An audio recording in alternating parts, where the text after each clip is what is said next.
प्यारे बच्चों नमस्कार। मैं सुखदेव मौर्य जनता विद्यालय इंटर कॉलेज की ऑनलाइन मैथमेटिक्स की क्लासेस में आपका स्वागत करता हूं।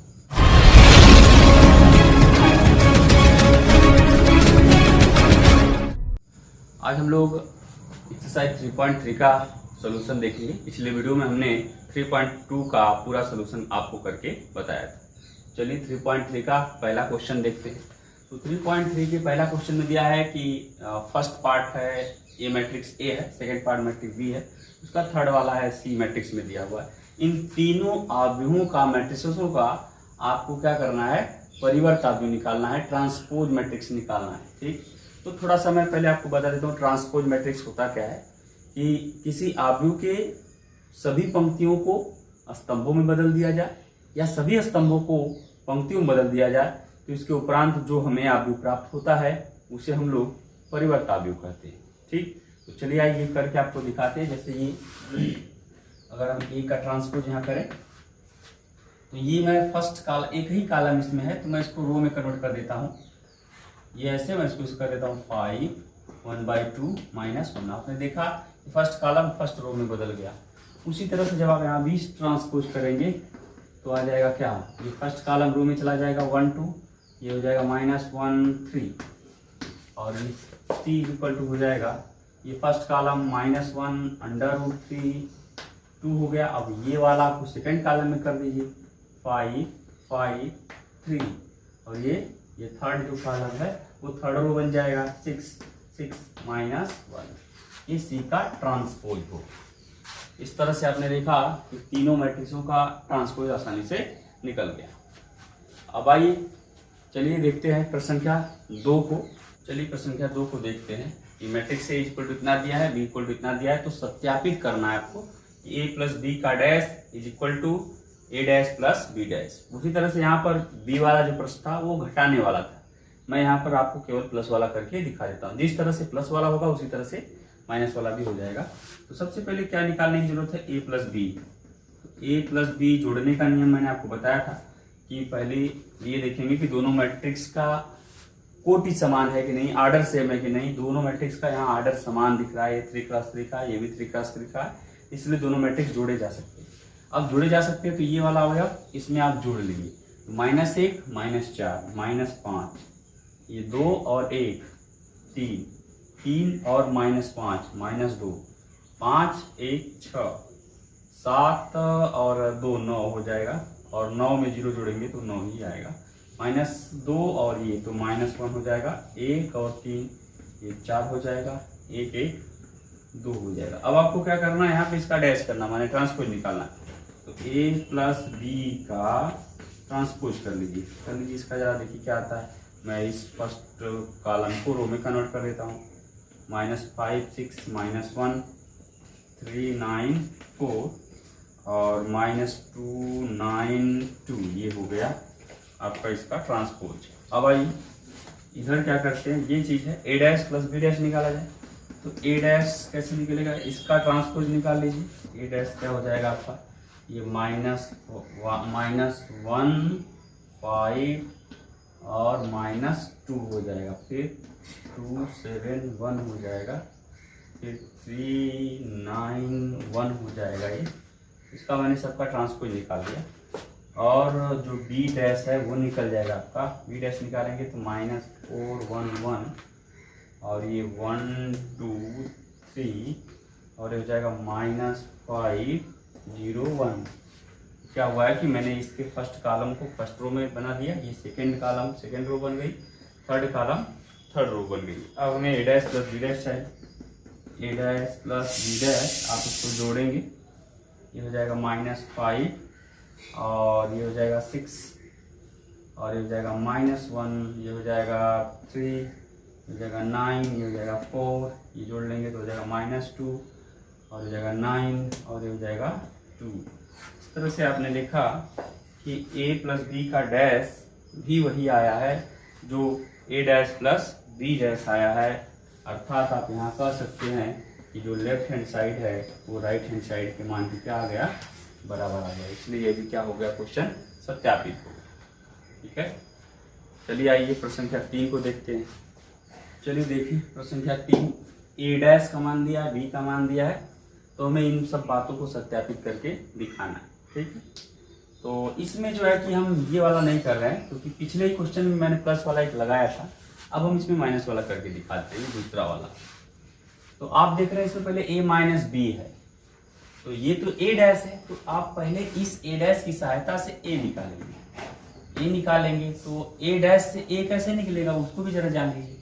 a डैश से जब इसका 2 बार आप डैश कर देंगे तो क्या मिल जाएगा, a मिल जाएगा। a डैश का 2 बार डैश माने किसी एक मैट्रिक्स के ऊपर अगर परिवर्ताव्यू लगा, उसका एक बार और परिवर्ताव कर देंगे तो वो पुनः मैट्रिक्स को मिल जाएगी। ये मैंने परिवर्ताव्यू के गुण में आपको बताया था पिछले वीडियो में। तो ये देखिए, अब यहाँ से क्या होगा कि a डबल डैश कर देंगे तो उसका मान क्या आ जाएगा, a आ जाएगा। माने a डैश का भी एक बार और ट्रांसपोज कर देंगे तो ये आ जाएगा। कैसे आ जाएगा चलिए देख लेते हैं इसको। मैंने इसका ही कर देता हूँ, a डैश का डैश क्या हो जाएगा, अब इसको उलट दीजिए आप। 3 माइनस 1 0 और 4 2 1। मैंने सभी कॉलम को रो में कन्वर्ट कर दिया और ये किसके बराबर हो जाएगा, आपका a के बराबर हो जाएगा। अब निश्चित रूप से a माइनस बी आसानी से निकल जाएगा। ये रहा a और ये रहा b। तो आपको घटाना है, इसमें से किसको घटाना है, इस a में से। चलिए मैं वैल्यू लिख दे रहा हूँ, 3 माइनस 1 0 4 2 1 और माइनस b के एलिमेंटों को लिख दे रहा हूँ, माइनस 1 2 1 1 2 3 इसको लिख दिया मैंने यहाँ पर। अब ये हो जाएगा 3 में, ये देखिए 3 माइनस 1 प्लस हो जाएगा तो 4 हो जाएगा। फिर ये माइनस 1 माइनस 2 माइनस 3 हो जाएगा, ये माइनस 1 हो जाएगा, ये आपका 3 हो जाएगा, ये 0 हो जाएगा, ये माइनस 2 हो जाएगा। ये तो ये माइनस बी आया। अब हमें ये माइनस बी का ट्रांसपोज निकालना है। ट्रांसपोज भी निकाल लीजिए। a माइनस बी का डैश वो कितना हो जाएगा जरा बताइए। ये हो जाएगा 4 फर्स्ट कॉलम फर्स्ट रो में 4 3 माइनस 3 0 माइनस 1 माइनस 2, ये हो गया आपका, ठीक है। अब क्या करेंगे, a डैश में से b डैश को घटाएंगे। a dash minus b dash, तो a डैश का मान तो ऊपर लिखा हुआ है 3 4 माइनस 1 2 0 1, और जो b डैश की वैल्यू है, b डैश की वैल्यू आपको निकालनी पड़ेगी। चलिए मैं डायरेक्ट निकाल दे रहा हूँ। इससे b डैश निकलेगा, देखिए कैसे निकलेगा। ये हो जाएगा -1 -1 2 2 1 3, ठीक है। अब इसको आप हल कर लीजिए। 3 माइनस माइनस से 4 हो जाएगा, 4 ये 3 हो जाएगा, 3 का है ये, हाँ 5 हो जाएगा।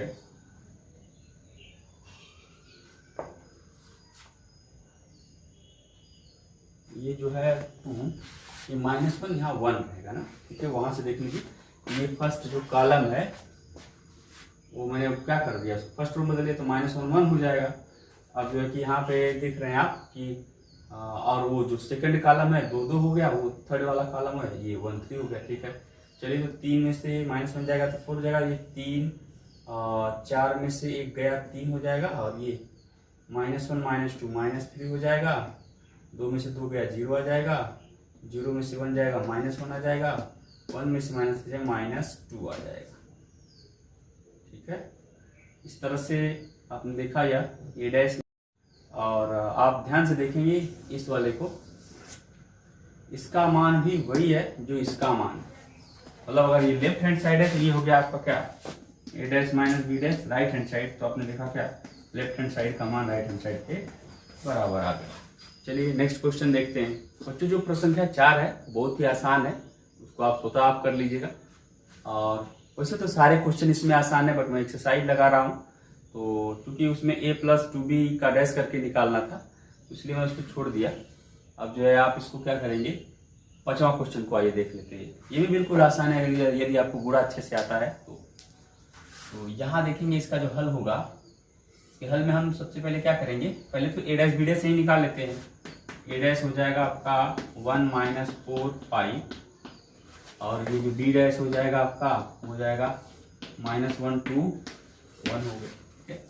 सबसे पहले a × b निकाल लेते हैं। a × b, ये देखिए 3 × 1 वाली है, ये 1 × 3 की है, तो ये जो इसका सी है इसके आर के बराबर है, इसलिए गुणा संभव है। चलिए गुणा कैसे संभव उसको करते हैं। ये पहले इसका गुणा इसमें होगा तो 1 गुणे -1 हो जाएगा, ठीक है। अब फिर क्या होगा, इसका गुणा इसमें हो गया, अब इसी का गुणा इसमें होगा, 1 × 2 हो जाएगा, फिर ये 1 × 1 हो जाएगा। अब इसका गुणा इसमें होगा, -4 × -1 हो जाएगा, फिर ये -4 × 2 हो जाएगा, फिर ये -4 × 1 हो जाएगा, फिर ये 5 × -1, फिर 5 × 2, फिर ये 5 × 1 हो जाएगा। तो a × b का मान निकलता हुआ दिख रहा है, ये -1 2 1 4 8 -4, ये -8 रहेगा, ये -5, ये 10, ये 5, ठीक है। अब इसका डैश मुझे निकालना है, क्या निकालना है, डैश। तो ए बी का डैश, ए बी का डैश निकाल लीजिए जरा। ये हो जाएगा, इस कॉलम को रो में बदल दे रहा हूँ, -1 4 -5 2 -8 10 1 -4 5, ये हो गया आपका, इसमें चला गया 2 8 2 -8 10 1 -4 5, ये हो गया इसका। अब आइए दूसरी तरफ देखते हैं। मुझे क्या चाहिए, B डैश A डैश चाहिए। तो B डैश A डैश, ये रहा B डैश A डैश, ये रहा B डैश पहले रहेगा, मैं इसको लिख दे रहा हूँ -1 2 1, और ये दूसरा वाला हो जाएगा 1 -4 और 5। तो ये देखिए, ये भी 3 × 1 का है, 1 × 3 का मैट्रिक्स का गुणा हो सकेगा। तो क्या आएगा जरा देखिए, गुणा आप अगर करोगे तो आएगा, इसका गुणा इसमें हो गया तो -1 × 1, फिर -1 × -4, फिर -1 × 5, फिर 2 × 1, फिर 2 × -4 और 2 × 5 हो गया ये, फिर 1 × 1 हो गया, 1 × -4 हो गया और 1 × 5। जब आप इसे हल करेंगे तो B डैश A डैश आएगा आपके सामने -1 4 -5 2 -8 10 1 -4 और 5। इस तरह से आपने देखा कि जो हमारा ए बी का डैश आया था वो बिल्कुल इसके क्या आ गया, बराबर आ गया। देख लीजिए दोनों सेम है, अतः इसलिए हम लिखेंगे कि हमारा जो ए बी का डैश है वो किसके बराबर हो गया, बी डैश × ए डैश के बराबर हो गया। हमारे लेफ्ट हैंड साइड हमारा राइट हैंड साइड के बराबर आ गया। तो इस तरह से आपने प्रश्न संख्या 5 का फर्स्ट देखा। अब आप 5 का सेकेंड वाला पार्ट आप खुद ही लगा लेंगे। चलिए प्रश्न संख्या 6 का फर्स्ट देखते हैं। 6 का सेकंड भी इसी तरह से, मैं फर्स्ट आपको लगा के दिखा दे रहा हूँ, ठीक है।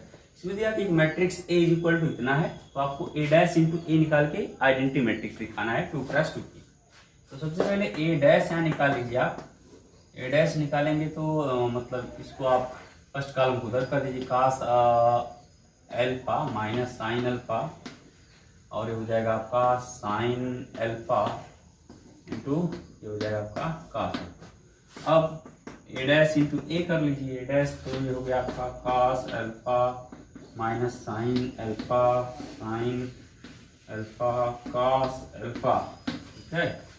और A का मान हो गया cos alpha sine alpha minus sine alpha cos alpha.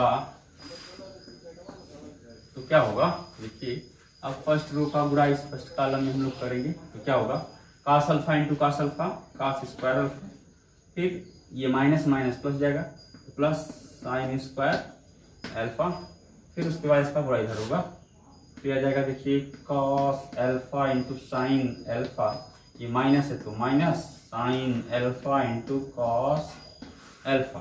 फिर अब सेकेंड रो का गुणा फर्स्ट कॉलम होगा sine alpha × cos alpha minus, अब इसका गुणा इसमें होगा cos अल्फा × साइन अल्फा, और इस साइन अल्फा गुणा आप साइन अल्फा में कर देंगे तो sine square alpha plus cos का cos में कर देंगे तो cos स्क्वायर अल्फा आ जाएगा, ठीक है। इस तरह से आपने देखा इसका वैल्यू 1 होता है, ये तो दोनों कैंसिल आउट हो जाएगी, 0 हो जाएगा, इसका ये भी कट जाएंगे, तो 0 और इसका मान क्या होता है आइडेंटिटी के हिसाब से 1 हो जाता है। तो ये क्या हो गया हमारा आइडेंटिटी मैट्रिक्स आई हो गया 2x2 वाला। इस तरह से आपने प्रश्न संख्या 6 का फर्स्ट देखा, 6 का सेकंड आप स्वतः करिए, मैं नेक्स्ट क्वेश्चन को देख रहा हूँ। चलिए प्रश्न संख्या 7 को देखते हैं। इसमें ये कह रहा है कि जो मैट्रिक्स ए है वह आपको सिद्ध करके दिखाना है ये सममित है, और ये जो दूसरा पार्ट है इसमें भी दिखाना है कि ये जो वाली मैट्रिक्स है ये विषम सममित है। ठीक है, ये सममिता भी दिखाना, ये विषम सममिता भी दिखाना। तो आपको पहले सममिता भी की परिभाषा पता होनी चाहिए कि अगर किसी मैट्रिक्स का अगर हम ट्रांसपोज कर दें और फिर से वही मैट्रिक्स ए आ जाए, ठीक है, तो ऐसे मैट्रिक्स को हम लोग सममिता भी कहते हैं। तो इसका ट्रांसपोज निकाल लीजिए, ए का ट्रांसपोज इक्वल टू, देखिए क्या आता है, मैं क्या कर रहा हूँ इस फर्स्ट कॉलम को रो में कन्वर्ट कर रहा हूँ, 1 - 1 5, इसको -1 2 1, इसको 5 1 3। तो आप देखेंगे कि ये मैट्रिक्स 1 ही आया। देखिए 1 - 1 5, ये चीज सेम है, ये चीज सेम है, जो किसके बराबर है, ए के बराबर है। इसलिए चूंकि हमने प्राप्त कर लिया ए का ट्रांसपोज इक्वल टू ए, इसलिए मैट्रिक्स ए क्या है, सममिताभ्युह। उसी तरह से बच्चों ये जो ए है यहाँ पर विषम सममिताभ्युह कंसेप्ट होता है कि ए का जो ट्रांसपोज किया जाए वो -a के बराबर आ जाए, तब मैट्रिक्स ए को विषम सममिताभ्युह बोला जाता है। तो इसका भी ट्रांसपोज निकाल लीजिए, ए का ट्रांसपोज निकाल लीजिए, क्या हो जाएगा 0 - 1 1 1 0 -1 -1 1 0। अब हम क्या करेंगे, पूरे मैट्रिक्स में से माइनस को कॉमन कर लेते हैं। कॉमन कर लेंगे तो ये तो 0 ही रहेगा, ये 1 हो जाएगा, -1 हो जाएगा, ये -1 हो जाएगा, 0, ये 1 हो जाएगा, ये 1 - 1, ये 0 हो गया। अब ध्यान से देखेंगे कि ये फिर से क्या आ गया, मैट्रिक्स ए आ गया। देखिए आगे पहले लगा हुआ है, क्या आगे लगा हुआ है माइनस, और ये हो गया ए। तो आपने देखा कि ए का ट्रांसपोज किसके बराबर आ गया, -a के बराबर, मतलब ये मैट्रिक्स ए विषम सममिताभ्युह है। ठीक है, अब आइए प्रश्न संख्या 8 को देखते हैं। ठीक है, प्रश्न संख्या 8, ये दिया मैट्रिक्स ए दिया हुआ है, आपको दिखाना है कि a + a' एक सममिताभ्युह है और a - a' एक विषम सममिताभ्युह है। तो चलिए सबसे पहले a' निकाल लेते हैं। a' क्या हो जाएगा 1 6 5 7, और उनको जोड़ दीजिए, a + a' को जोड़ लेंगे अगर आप, तो ये हो जाएगा 1 1 2, ये 11 हो जाएगा, ये भी 11 हो जाएगा, ये हो जाएगा 14 हो जाएगा। ठीक है, अब अगर a + a' सममिताभ्युह होगा तो a + a' का ट्रांसपोज करने पर फिर से क्या आ जाना चाहिए, a + a' आ जाएगा, तब तो ये वाली मैट्रिक्स a + a' क्या हो जाएगी, सममित हो जाएगी। चलिए देखते हैं, निकाला जाए, a + a' का ट्रांसपोज निकाल लीजिए, ये हो जाएगा 2 11 और 11 14। तो आप देख रहे हैं कि ये जो मैट्रिक्स आया वही फिर क्या है, ट्रांसपोज करने पर आया। अतः यहाँ पर हमने दिखा दिया कि a + a' का ट्रांसपोज, वही देखिए डैश और ट्रांसपोज बात एक ही है, आप दोनों एक ही जगह लिखिए, डैश + a' की क्या आ गया बराबर। इसलिए जो हमारा a + a' है कैसा है, सममिताभ्युह। उसी तरह से अगर आप इसको ही लिखें तो मैं मान यहीं पर इसका निकाल दे रहा हूँ, ये वाला चीज, a का मान हो जाएगा आपके सामने 1 6 5 7 -a' का मान निकाला गया 1 6 5 7। इसको घटा दीजिए जरा, आप घटा देंगे तो आ जाएगा 0 -1 1 और 0 आ जाएगा। ठीक है, तो अगर ये मैट्रिक्स विषम सममिताभ्युह तो a - a' का जब ट्रांसपोज किया जाएगा तो -a - a' आना चाहिए, तब जाके विषम सममिताभ्युह होगा। तो इसका जरा ट्रांसपोज भी निकाल दीजिए, a - a' का डैश या ट्रांसपोज जो भी आप ठीक कहने में ठीक लगे आपको, तो ये हो जाएगा 0 1 -1 और 0। ठीक है, अब हम क्या करेंगे कि इसमें से जो है माइनस कॉमन कर लेते हैं, तो माइनस कॉमन करेंगे तो 0 -1 और ये 1 और ये 0 हो जाएगा। अब जरा ध्यान से देखेंगे तो ये किसके तुल्य है, आपने निकाला a - a' के बराबर, तो -a - a' के बराबर हो गया। इसलिए आपने दिखा दिया a - a' का डैश माइनस इसके बराबर है। अतः ये जो मैट्रिक्स है वो कैसी है, विषम सममिताव्यूह है। थोड़ा विषम सममिताव्यूह में आप ये बात भी ध्यान रखेंगे कि जो भी मैट्रिक्स विषम शामिल रहेगी उसका डायगोनल वाली एंट्री क्या होती है, 0 होती है, और डायगोनल के ऊपर जो एलिमेंट होता है वही एलिमेंट इसके नीचे भी होता है, बस उसका साइन जो है उल्टा होता है। जैसे यहाँ प्लस होता है तो यहाँ माइनस है, क्योंकि यहाँ माइनस है तो यहाँ क्या है, प्लस। इसको थोड़ा आप ध्यान देंगे। अब आइए प्रश्न संख्या 9 को देख लेते हैं। चलिए प्रश्न संख्या 9 को देखते हैं। ये मैट्रिक्स ए दिया हुआ है तो आपको निकालना है कि 1/2 a प्लस a डैश और वह 1/2 a माइनस a डैश आपको निकालना है। तो जरा आपने पीछे एक थ्योरम पढ़ा होगा कि अगर कोई ए मैट्रिक्स है, एक स्क्वायर मैट्रिक्स है, वर्गाकार आव्यूह है, तो हम इसे दो आव्यूहों के योग के पदों में लिख सकते हैं, जिसमें से एक आव्यूह हमारा सममित होता है और दूसरा विषम सममित होता है। तो उसमें से सममित आव्यूह ये होता है और विषम सममित आव्यूह ये होता है। इस प्रमेय को मैंने पिछले वाले वीडियो में सिद्ध करके दिखाया था, ठीक है। ऐसा नहीं कि पिछले जस्ट वीडियो में, नहीं, जब मैं कंसेप्ट पढ़ा रहा था उस टाइम के वीडियो में मैंने इसको बताया। चलिए आइए देख लेते हैं। तो आप आसानी से निकाल सकते हैं कि ए का जो डैश होगा वो कैसे निकलेगा। इसको निकाल दीजिए, 0 माइनस ए माइनस बी, ए 0 माइनस सी, बी सी 0। अब इनको जोड़ लीजिए, ए प्लस ए डैश जोड़ेंगे तो इन दोनों को जोड़ जाएगा तो 0 हो जाएगा, ये भी 0 हो जाएगा, ये भी 0 हो जाएगा, ये भी 0 हो जाएगा, ये तो 0 हो ही है, ये भी 0 हो जाएगा, मतलब सब लगभग 0 हो जाएंगे, ये भी एग्जैक्टली सब 0 हो गए, ठीक है। अब आपको क्या करना है कि 1/2 a प्लस a डैश करना है, ठीक है। तो 1/2 का सारे एलिमेंटों में गुणा हो जाएगा। तो आप देखते हैं कि इसमें 0 में किसी संख्या गुणा करेंगे फिर से वही आ जाएगा। जैसे 0 गुणे 1/2, फिर ये 0 गुणे 1/2 सब 0 हो जाएगा, तो ये हो जाएगा आपका 0, ये मान आ गया, ठीक है। आपने a प्लस a डैश निकाल। अब आप इसका ट्रांसपोज करेंगे तो भी वही आएगा, इसलिए सममित आव्यूह है। अब आइए वो दूसरा वाला देख लेते हैं। दूसरा वाला भी बिल्कुल इसी तरह से है, उसको भी आप स्वतः निकाल सकते हैं। इसमें से अब वो कैसे हो जाएगा जरा इसको भी देख लीजिए। a माइनस a डैश पहले निकाल लीजिए, तो इसमें से आप इसको घटाएंगे तो 0 ही आएगा, उसमें से इसको घटाएंगे तो 2a आ जाएगा, और ये 2b हो जाएगा। घटा रहे हैं मतलब इसमें से इसको घटा रहे हैं, तो वो हो जाएगा -2a, और फिर वो 0 हो जाएगा, ये फिर हो जाएगा 2c हो जाएगा, और -b -2b और -2c, और ये हो जाएगा आपका 0, ठीक है। अब आप देखेंगे कि हर एलिमेंट से 2 कॉमन हो जा रहा है, हो जाएगा 0ab और -a 0 2 और -2, नहीं सॉरी 2 तो कॉमन हो गया, -b -c और ये रहा आपका 0।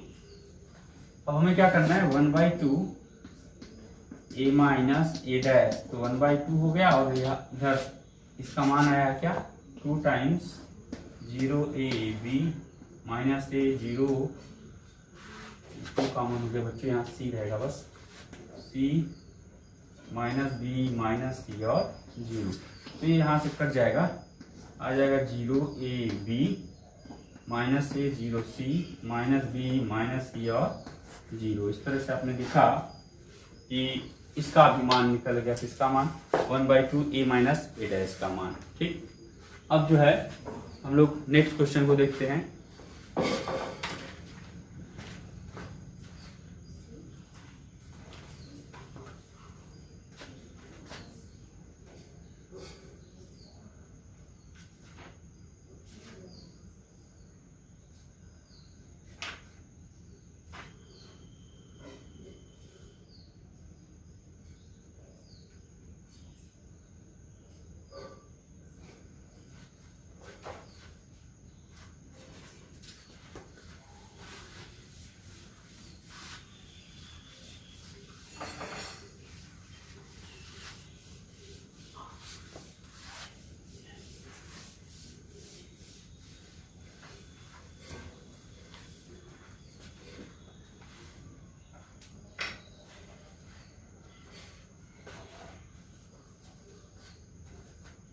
देखिए प्रश्न संख्या 9, इसमें हमें क्या करना है कि एक मैट्रिक्स दिया हुआ है, इसे आपको एक सममित और एक विषम सममित आव्यूह के पदों के योग के रूप में लिखना है। ठीक है, तो पहले आप जान लीजिए कि यह स्क्वायर मैट्रिक्स है। स्क्वायर मैट्रिक्स से जो पहला सममित आव्यूह प्राप्त होता है वह a प्लस ए डैश का आधा होता है, ये सममित आव्यूह होता है।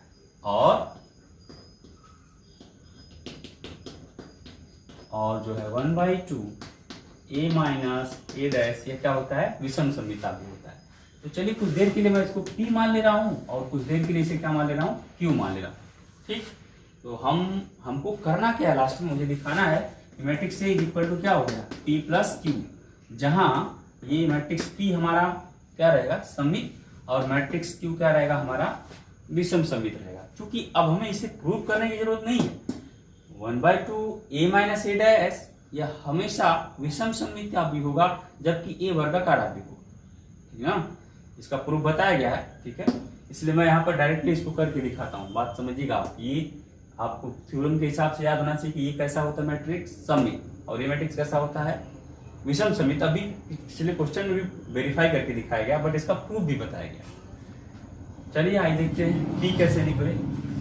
सबसे पहले p निकाल लेते हैं, 1/2 a प्लस ए डैश। तो यहीं पे जरा देखिए, मैं यहीं पे निकाल दे रहा हूँ a डैश हो जाएगा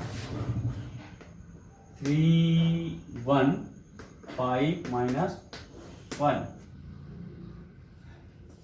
1/2, और ये मैट्रिक्स हो जाएगा आपका, मैट्रिक्स A की वैल्यू रख दे रहे हैं 3 1 5 माइनस 1 प्लस ये 3 5 1 माइनस 1, ये हो गया इससे।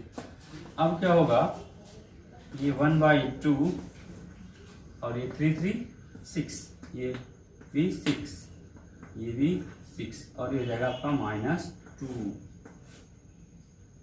ठीक है, अभी कोष्टक इसलिए लगा रहा था कि क्योंकि बाहर 1/2 था। चलिए इसको हटा देते हैं, ये 1/2 हो जाएगा। और 1/2 का सारे एलिमेंटों में गुणा हो जाएगा, तो ये आधा कर देगा, इसको 3 हो जाएगा, ये 3 हो जाएगा, ये 3 हो जाएगा, इसी -2 हो गया। ठीक ना, तो ये आ गया आपका मैट्रिक्स P। अगर आप फिर भी इसे चेक करना चाहते हैं ये सममित है कि नहीं, तो जरा आप इसके ट्रांसपोज के बारे में बस खाली सोच के देख लीजिए। ट्रांसपोज करेंगे तो ये मिलेगा 3 3 और ये मिलेगा 3 - 2। आपने देखा क्या, फिर से वही मैट्रिक्स मिल गया। इसका मतलब है कि ये क्या है, सममित आव्यूह। ठीक, अब आइए P का मान निकल गया, Q का मान निकालें। Q का मान क्या मान लिया, 1/2 a माइनस ए डैश। ठीक है, तो Q इक्वल टू हो जाएगा 1/2, मैं इसको डायरेक्टली कर दे रहा हूँ। इसमें से ये जाएगा तो 0 आ जाएगा। ठीक है, फिर 5 में से 1 जाएगा तो 4 आ जाएगा, 1 में से 5 चला जाएगा -4 आएगा, और -1 माइनस प्लस, तो ये भी 0 हो जाएगा। अब हम क्या करेंगे, 1/2 का अंदर मल्टीप्लाई कर देंगे, 0 2 -2 और ये 0 हो जाएगा। ठीक है, तो ये आया आपका क्या, मैट्रिक्स Q आया, 0 2 -2 0। आप इसका ट्रांसपोज करेंगे तो ये -Q के बराबर जरूर आ जाएगा। अभी मैंने पिछले ही क्वेश्चन में ये बताया कि विषम सममित आव्यूह की प्रॉपर्टी होती है, उसके डायगोनल एंट्री सब 0 होती है, और उसके ऊपर जो एंट्री होती है वैसा ही एलिमेंट नीचे होता है, बस दोनों के चिन्हों का अंतर होता है। तो इस तरह से हमने देखा कि अब हम क्या करेंगे, ये दिखाएंगे कि A = P + Q। अब आइए देख लेते हैं कि A = P + Q होता ही नहीं। P का मान आया ये 3 3 3 -2, और Q का मान तो आपके सामने है 0 2 -2 और 0। इसको जब आप सॉल्व करेंगे तो आ जाएगा 3 5 -1 और ये -2। और आप देखेंगे कि ये किसके बराबर आ गया, A के बराबर है। देख लीजिए, सॉरी, ये 3 में से अगर 2 गया, ये -1 नहीं 1 रहेगा। अब जाके हो जाएगा 3 1 और 5 -2, वहां भी है।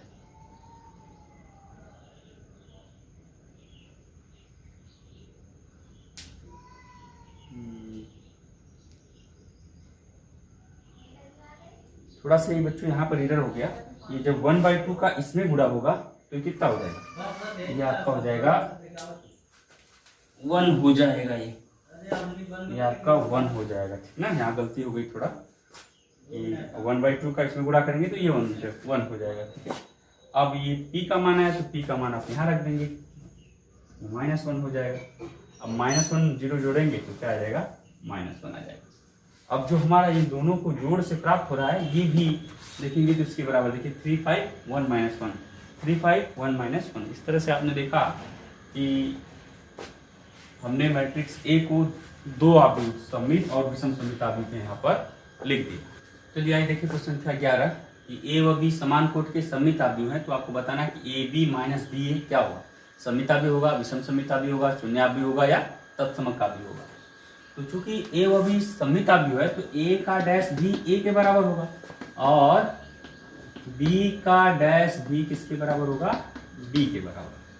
तो जरा पहले इस मैट्रिक्स का हम लोग डैश निकालते हैं, ए बी माइनस बी, इसका डैश कर देते। तो इसका डैश करने से जैसे ए माइनस बी का डैश होता है, ए डैश माइनस बी डैश, तो ये भी हो जाएगा ए बी का डैश माइनस बी ए का डैश। जरा इसको हल करेंगे तो ए इंटू बी का डैश का सूत्र होता है बी डैश इंटू ए डैश माइनस ये हो जाएगा आपका ए डैश इंटू बी डैश।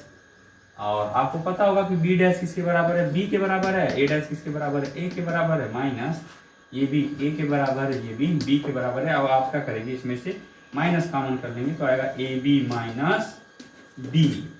और इधर हमने क्या किया था, ए बी माइनस बी ए का डैश किया। तो आपने देखा कि किसी मैट्रिक्स का डैश अगर करने पर वही मैट्रिक्स मिल जाए और उसके आगे माइनस मिल जाए तो ऐसे मैट्रिक्स क्या होते हैं, विषम सममित आव्यूह होते हैं। इसका मतलब ये है कि ए बी माइनस बी ए कैसा होगा, विषम सममित आव्यूह होगा, जिसका डायगोनल एंट्री क्या होगा, 0 होगा।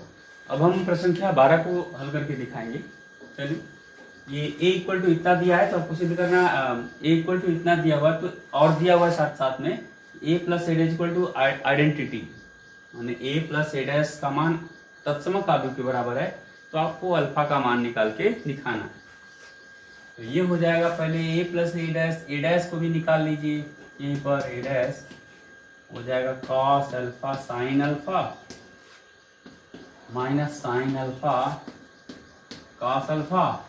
तो ए प्लस ए डैश को निकाल लीजिए आप, तो ए प्लस ए डैश को यहाँ निकाल लीजिए, आई को इधर लिख दीजिए। हम उसको ले रहे हैं, जो दिया हुआ कंडीशन है, ये जो दिया है तो मैंने दिया है, ठीक।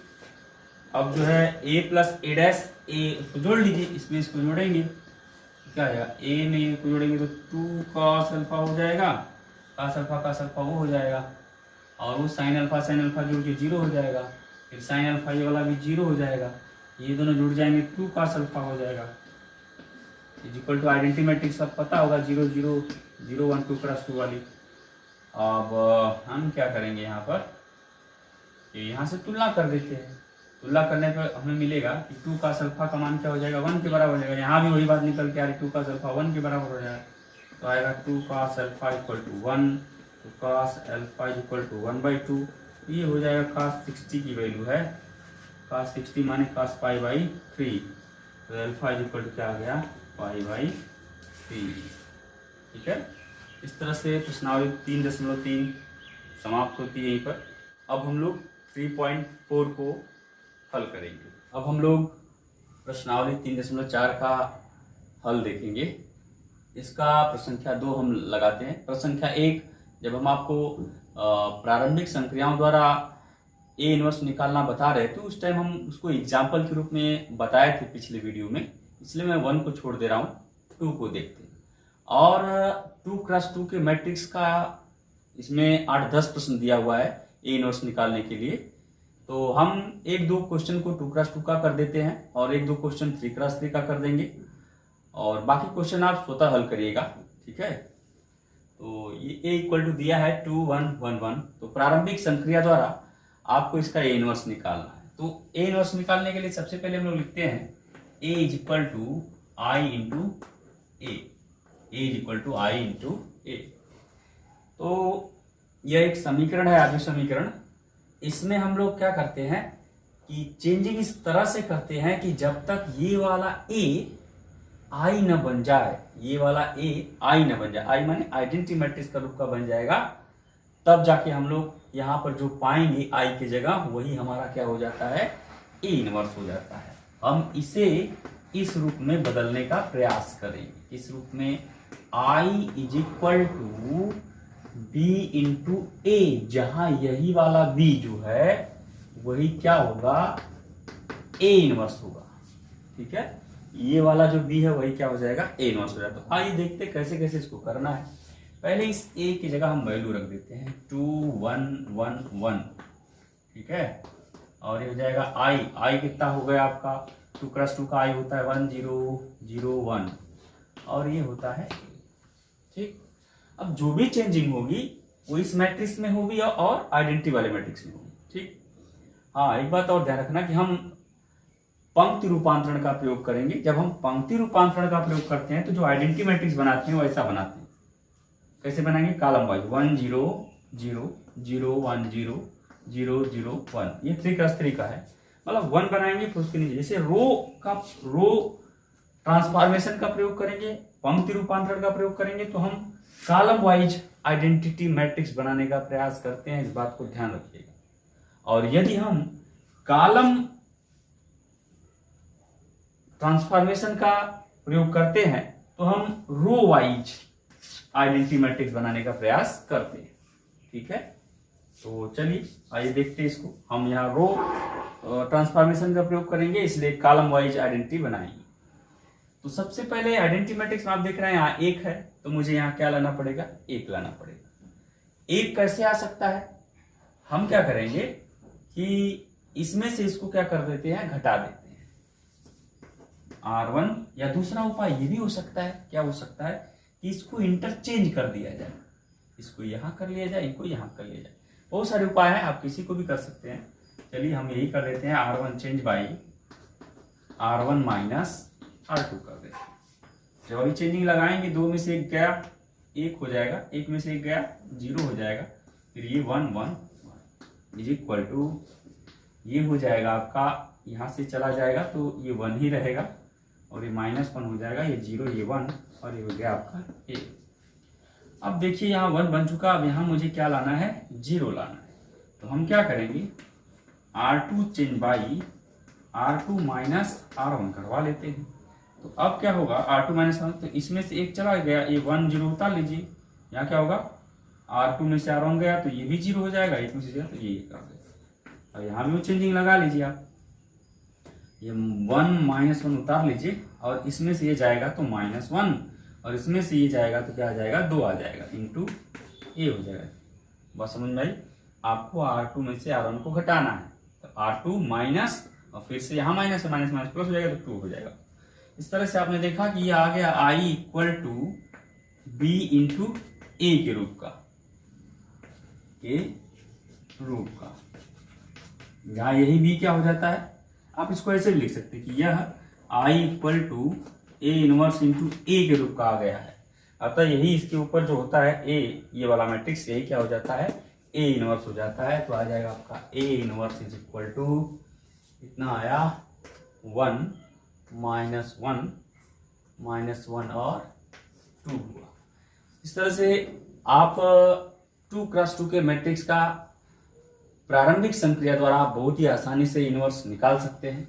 सूत्र वाली विधि भी मैंने आपको बताई थी, लेकिन जब प्रारंभिक संक्रिया द्वारा इनवर्स निकालने को बोलेगा तो आप प्रारंभिक संक्रिया से ही निकालेंगे, सूत्र विधि का प्रयोग नहीं करेंगे। इस तरह से आपने ए इनवर्स देखा। अब आइए एक और कोई क्वेश्चन देख लेते हैं। चलिए प्रश्न संख्या 10 का इनवर्स निकाल देते हैं प्रारंभिक संक्रिया द्वारा। सबसे पहले लिखेंगे ए इज इक्वल टू आई ए, तो ये हो जाएगा 3 -1 -4 और 2, और 2 क्रॉस 2 की आइडेंटिटी होती है 1 0 0 1 इंटू ए। तो जरा देखिए, मुझे सबसे पहले यहाँ क्या लाना है, यहाँ 1 लाना है। यहाँ क्या लाना है, 1, क्योंकि यहाँ 1 है तो ये वाला 1 यहाँ बनाना पड़ेगा। तो अब कैसे बनाया जाएगा, जरा ये ध्यान दीजिए। मैं क्या करता हूँ कि R1 change by R1 plus R2 करवा देता हूँ, इन दोनों को जोड़ दीजिए। तो आपके पास यहाँ आ जाएगा -1 और ये भी ये +1 हो जाएगा और ये हो जाएगा -4 और 2 हो जाएगा इज इक्वल टू ये चेंजिंग यहाँ हो जाएगी तो ये 1 ही रहेगा, यहाँ भी 1 हो जाएगा, 0 1 और यहाँ आपका a बन जाएगा। ठीक है, अब आप देख सकते हैं कि मुझे यहाँ -1 नहीं चाहिए बल्कि क्या चाहिए, +1 चाहिए। तो फिर से चेंजिंग कर देता हूँ, R1 चेंज बाई -R1। ठीक है, मतलब -1 का मैंने R1 में गुणा कर दिया, तो क्या होगा, ये आएगा आपका 1 -1 -4 2 और ये हो जाएगा आपका -1 -1 0 1 और 1। अब मुझे यहाँ 0 बनाना है। ठीक है, यहाँ 0 बनाना है, तो कैसे यहाँ 0 होगा, देख लीजिए, R2 change by R2 + 4R1। ठीक है, इससे ये आसानी से 0 हो जाएगा, क्योंकि अगर आप इसमें 4 का गुणा करके फिर इसको आपस में जोड़ देंगे तो 0 हो जाएगा। तो आपके सामने यहाँ आएगा, वो तो हो जाएगा 1 -1 और यहाँ 0 हो गया। और आप क्या करेंगे, R2 की जगह यहाँ 2 है, यहाँ इसमें गुणा करेंगे तो -4 आएगा, 2 - 4 -2 हो जाएगा। और ये नियम यहाँ भी लागू हो जाएगा, R2 में कर दीजिए, -1 -1। अब ये R2 + 4R1 तो ये हो जाएगा -4 और ये R2 प्लस -1 था, ये R2 2 है, R2 1 है यहाँ वाला, और उसके नीचे +4 टाइम्स -1, ये -4 + 1 -3 हो जाएगा, -3 × a। अब देखिए ये 1 0 हो गया। अब मुझे यहाँ 0 बनाना है, यहाँ कैसे बनाना है 0, तो यहाँ 0 बनाने के लिए मुझे करना पड़ेगा कि R1 change by R1 - 1/2 R2 1/2 R2। चलिए करके देखते हैं इसको, क्या आ जाएगा। R1 में से आप इसको घटाएंगे तो यही आएगा, और यहाँ हो जाएगा -1, मैं इसको समझा के दिखा रहा हूँ, -1 - 1/2 R2 की जगह -2 है, तो ये कट जाएगा, तो -1 + 1 रिजल्ट विल बी 0, तो यहाँ आ जाएगा आपका क्या 0, और हो जाएगा 0, ये हो जाएगा -2। अभी ये लगा दीजिए नियम कि R1 में से हाफ R2 जाएगा, तो R1 ये है -1/2 R2 की जगह कौन है आपका -4, ये 2 दूनी 4, -1 + 2 कितना आएगा, यहाँ पर 1 आ जाएगा। उसी तरह से वहाँ करेंगे, -1 - 1/2 × -3 करेंगे तो ये आ जाएगा प्लस, ये हो जाएगा -2 + 3/2 आ जाएगा 1/2 आ जाएगा। यहाँ पे क्या आ जाएगा आपका 1/2, और ये -4 और ये -3 × a। ठीक है, अब आपको यहाँ क्या करना है, यहाँ ले आना है 1 ले आना। ठीक है, तो यहाँ 1 ऐसे आएगा कि R2 चेंज बाई -1/2 R2 कर दीजिए, आ जाएगा ये।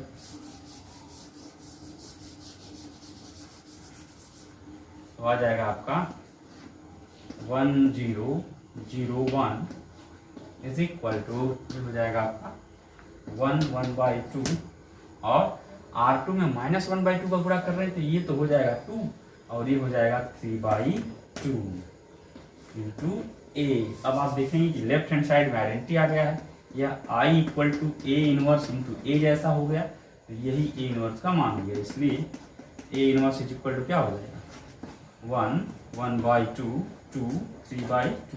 इस तरह से आपने प्रश्न संख्या 10 का प्रारंभिक संक्रिया द्वारा A इनवर्स देखा। अब आइए हम लोग प्रश्न संख्या 12 को देखेंगे। यह है प्रश्न संख्या 12, इसका प्रारंभिक संक्रिया द्वारा A इनवर्स निकालना है।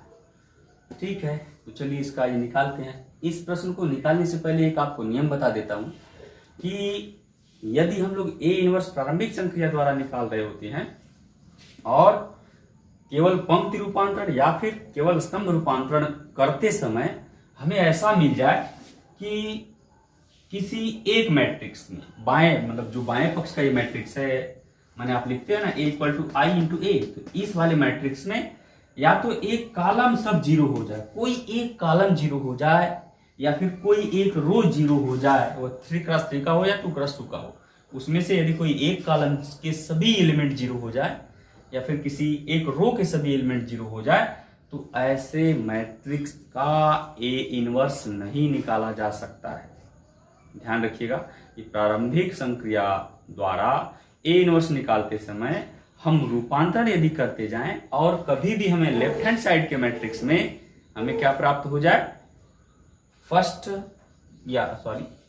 कोई एक रो के सभी एलिमेंट जीरो हो जाए या फिर किसी एक स्तंभ के सभी एलिमेंट जीरो हो जाए, तो ऐसे अवयव का हम लोग ए इनवर्स नहीं निकाल पाते। ठीक है, बात समझ में आई? चलिए आइए देखते हैं।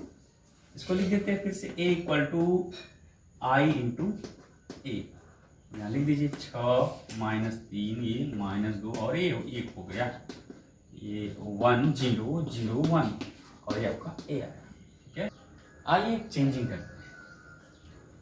R1 change by R1 minus 3R2। ठीक है, R1 प्लस 3R2 कर देते हैं। ऐसा करने के बाद आपको यहाँ मिलेगा, देखिए यहाँ 6 है, 6 प्लस 3 दूनी 6 करेंगे तो यहाँ 0 आ जाएगा। ठीक है, और यहाँ भी करेंगे ये चीज तो यहाँ भी क्या आ जाएगा, 0 आ जाएगा, और बाकी -2 1 और ये हो गया। यहाँ भी चेंजिंग कर दीजिए, R1 प्लस 3R2 करेंगे तो भी यहाँ 1 आएगा और यहाँ पर 3 करेंगे यहाँ 3 आएगा, 0 1 इंटू ए। आपने देखा ऐसा चेंजिंग करते ही फर्स्ट रो के सभी एलिमेंट 0 हो गए, इसलिए आप लिख देंगे कि ए इनवर्स ज्ञात नहीं किया जा सकता, ज्ञात नहीं किया जा सकता। या फिर ऐसे लिख सकते हैं कि ए इनवर्स का अस्तित्व नहीं है। वो क्यों नहीं है, वो ये बात ऐसे समझ सकते हैं, जब हम इसका डिटरमिनेंट निकालेंगे तो ये 6 कम 6 हो जाएगा और ये -6 हो जाएगा, 6 में से 6 गया 0। इसका मतलब आप क्या देख रहे हैं कि determinant of A equal to 0 और ए इनवर्स का जो फार्मूला आपने लिखा था 1 upon determinant of A into adjoint A, तो आपने देखा ये डिटरमिनेंट ऑफ ए 0 हो जाएगा, 1/0 इनफाइनिटी हो जाएगा, अनंत हो जाएगा, इसलिए ऐसे मैट्रिक्स का ए इनवर्स नहीं निकाला जा सकता। ठीक है, अब आइए इसी तरह का एक क्वेश्चन और बता देते हैं, 14 प्रश्न क्या।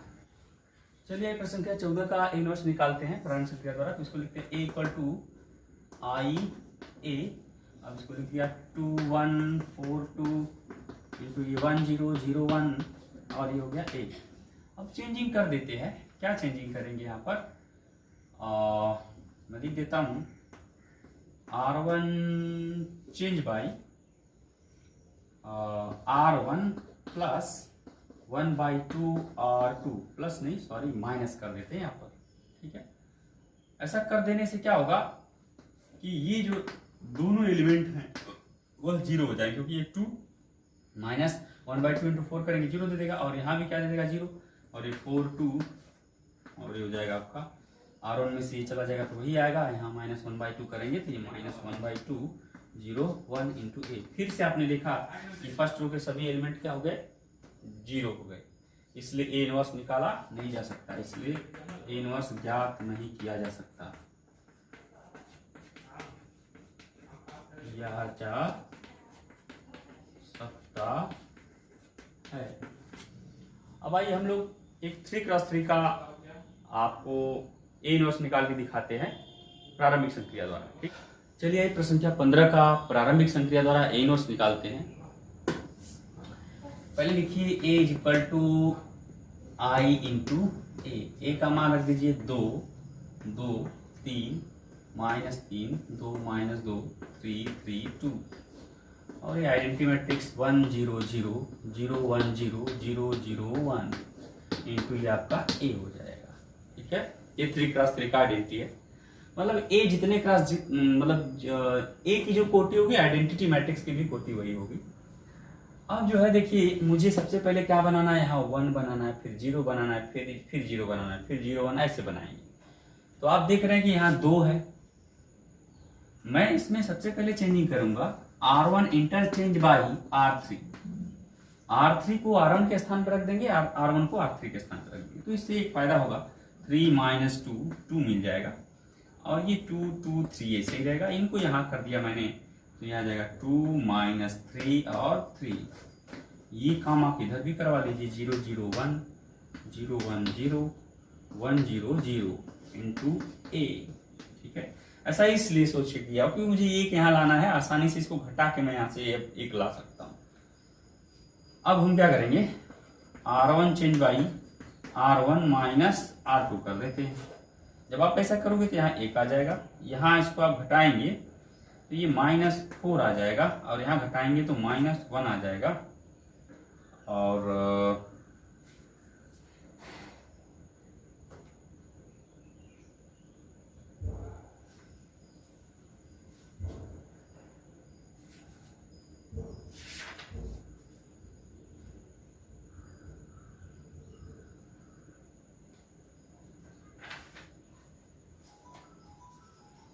फिर यहाँ क्या बचेगा,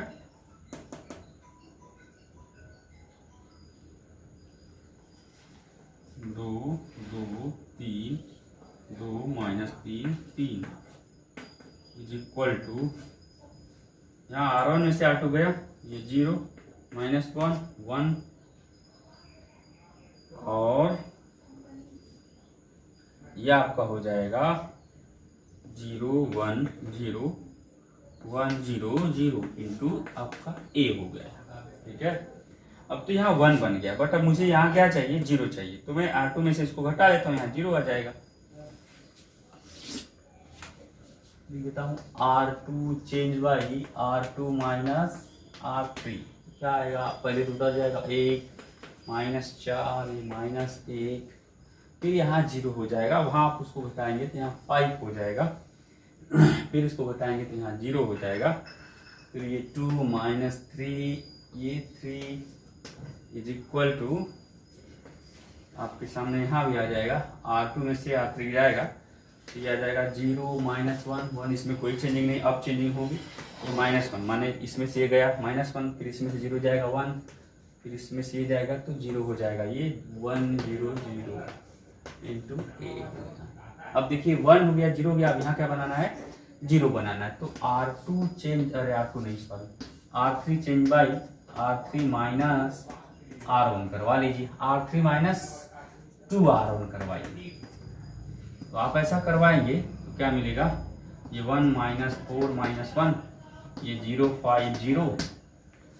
अब जो है कि अगर आप ऐसा करवाते हैं तो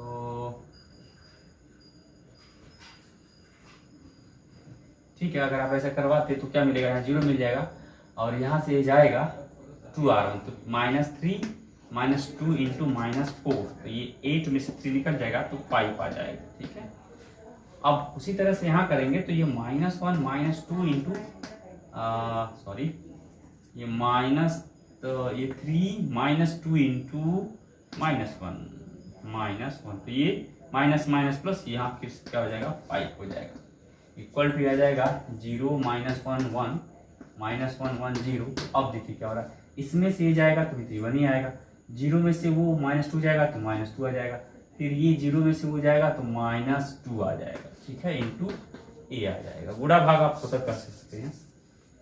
अब जो है कि क्या करना है, आसानी से मैं चेंजिंग यहाँ कुछ करने वाला हूं।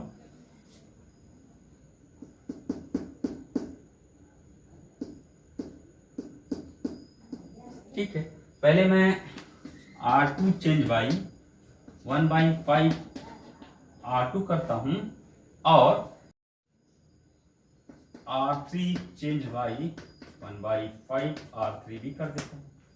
ठीक है, ऐसा करने से आपको क्या मिलेगा, ये तो वही रहेगा -4 -1, और ये 0 1 0, ये 0 1 1, और यहाँ मिल जाएगा आपके पास 0 -1 1, और ये -1/5, ये 1/5, ये 0, ये 1/5 2/5 -2/5, और ये आपका हो जाएगा इंटू A। अब ये तो 1 0 0 जैसा बन गया।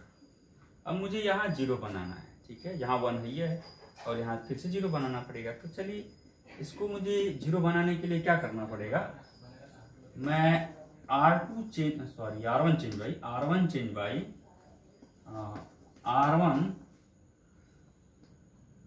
प्लस 4 R2 कर देता हूँ। यहाँ आएगा R1 प्लस 4 करेंगे तो ये तो वही आ जाएगा, 1 आ जाएगा, और यहाँ करेंगे तो ये 0 आ जाएगा, यहाँ करेंगे तो ये -1 + 0 कर देंगे तो ये भी -1 ही आएगा। तो बाकी सब वैसे उतर जाएंगे, 0 1 0, 0 1 1। अब यहाँ पर थोड़ा सावधानी देखनी होगी कि ये R1 0 है, प्लस करेंगे तो -4/5 आ जाएगा, -4/5। अब आप करेंगे, इसको करेंगे तो ये आ जाएगा -1 + 4/5। तो ये -5, ये -5 + 1, -1/5, -1/5 आ गया।